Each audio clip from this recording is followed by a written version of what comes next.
As we started approaching these VCs and investors to raise this £1 million, we soon realized that this shit was not gonna happen. We were trying to raise too much. We could possibly, quite possibly, and I mean it would be very ambitious, but we could argue a £1 million valuation at this point with what we had. It would be a tough argument, but we could argue it. So if we were to raise £1 million on a company with a £1 million valuation, we would essentially be giving up 100% of the company, right? So that shit got shut down real quick, and then we had to go back to the drawing board again. So we decided to lower our ask. I think we were going in for about £70,000.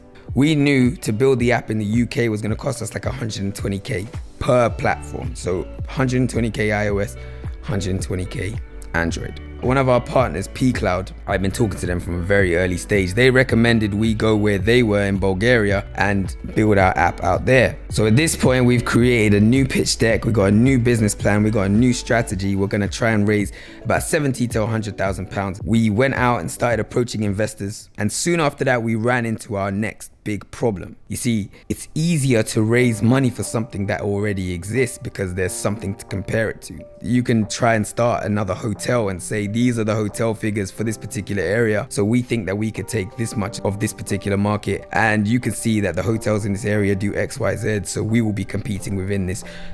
You can do all that when something exists. When something doesn't exist, you're comparing pieces of it to other things that kind of resemble what you're trying to do. So investors, they want to minimize their risk. And the fact that we had something that didn't exist, it came across as a risky investment to a lot of people who looked at it. Plus, we were only trying to raise 70 to 100K. So like I said, a lot of investors, they don't give a shit. It's like, it's too little. You need to, I could show you hundreds of emails where they're basically like, you need to come back when you're raising above £1 million. The tricky spot we were in is that we had something that didn't exist and we were trying to raise the kind of money that people weren't really trying to give out. This is like angel investor type money, not investor money. So in order to prove the concept would work, we started holding our own focus groups in central London where we invited artists to come down and fill out surveys and learn about the platform. So the feedback was really good. A lot of people were looking for a solution to this problem.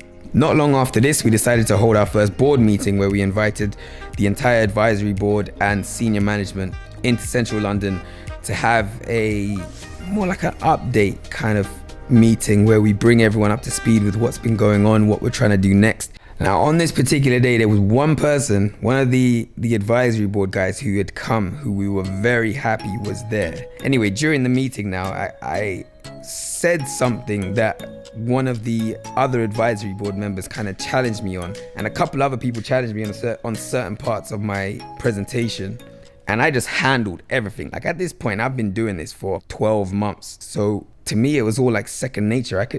Probably even longer than that, maybe 18 to 24 months. I've been learning how to create prototypes, gain investors, and do all these kinds of things. So it's been a long process of me just educating myself. Even on the industry itself that I was about to walk into, I knew my stuff. So when I was challenged, I kind of held it up and defended every point. I didn't need to surrender any ground. It just went well. And then afterwards, we went to the pub. The guy I said I was happy to have at the meeting, he pulled me to the side and basically said, God, okay, it's happening. Everybody stay calm. What's the procedure, everyone? What's the procedure? Stay calm. The 4 most beautiful words an entrepreneur can hear. I want to invest.